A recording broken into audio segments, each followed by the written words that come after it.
Salut à tous, c'est Savon et je vous souhaite la bienvenue pour cette première édition de In Natura. Nous allons essayer de découvrir et de redécouvrir les fourmis qui se trouvent près de chez nous. Ici, je ne suis pas allé bien loin, je suis resté près de chez moi, à Valette, près de Nantes, dans un champ de vigne. Ok, ça, c'est ce que verrait un promeneur normal, mais moi, je vois plutôt ça.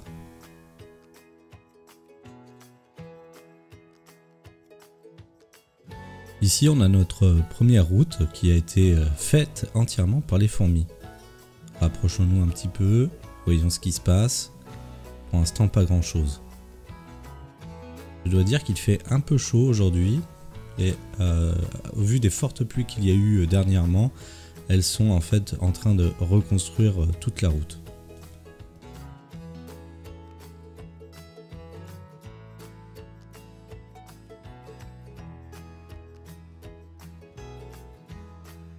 Quelques mètres plus loin, ça s'active encore également.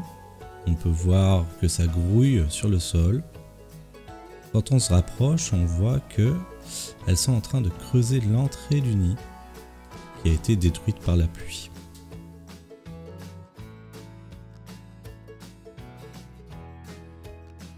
Alors ici, je crois qu'on a affaire à des tétramoriums, mais rien de sûr pour moi.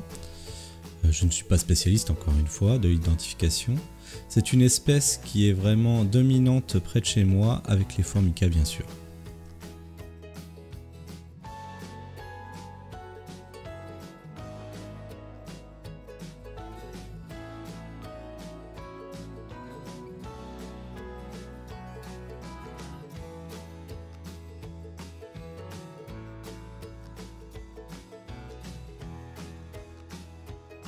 Ok, je continue à avancer et je tombe sur l'entrée de ce nid de Formica.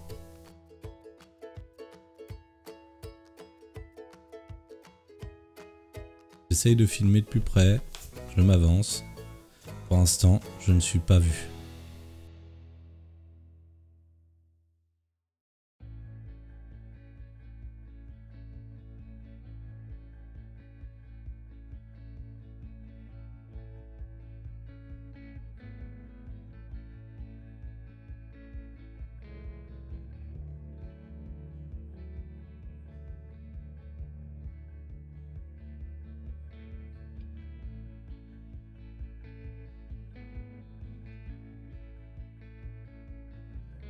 Ça y est, j'ai été repéré. Ma présence dérange. L'alerte a été sonnée.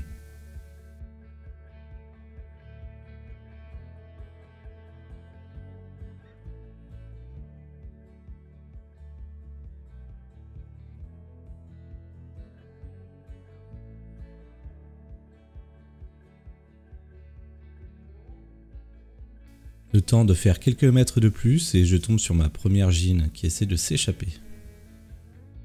Pas facile de la filmer et ça joue à cache-cache un peu.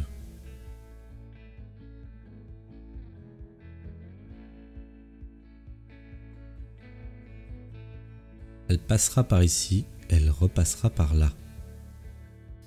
Mais bon, j'ai été assez rapide et j'ai réussi à la capturer.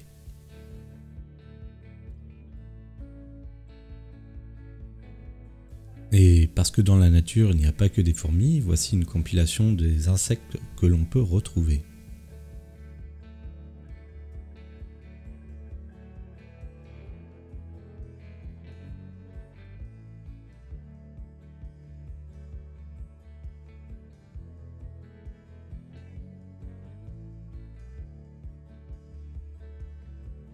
D'ailleurs celui-ci, il est fou ou il nous fait une danse de la pluie ?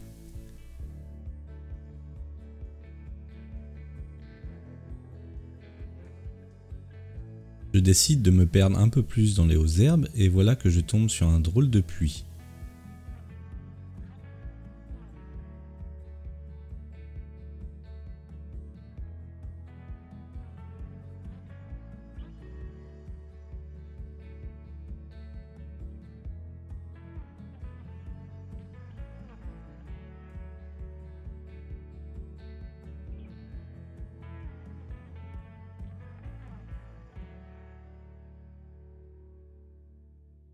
Et voilà la deuxième gine qui m'attend sagement.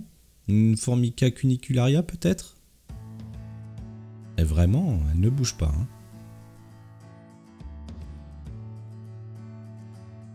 Mais pas le temps de niaiser comme diraient certains. Voilà une troisième gine qui essaie de s'échapper.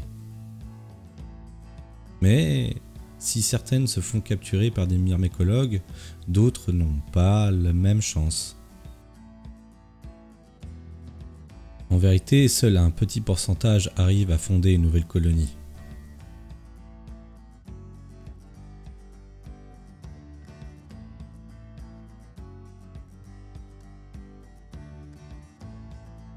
Ici, encore une fois, la pluie et le passage des tracteurs aura fait des ravages. Il faut vraiment tout reconstruire.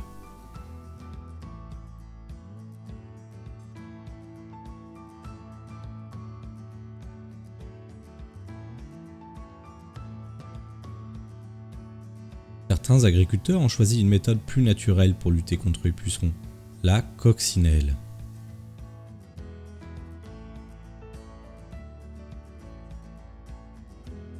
Et voilà, il est déjà temps de rentrer à la maison, voici un petit aperçu.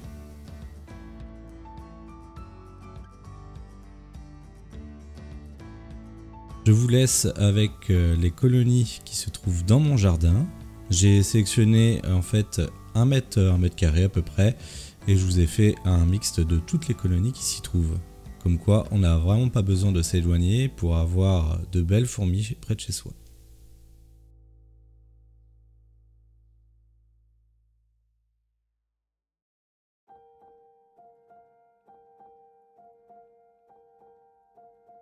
Alors ici j'ai essayé de filmer, ce n'est pas une fourmi, je crois que c'est une guêpe. Vous me direz en commentaire, hein, je ne suis pas spécialiste.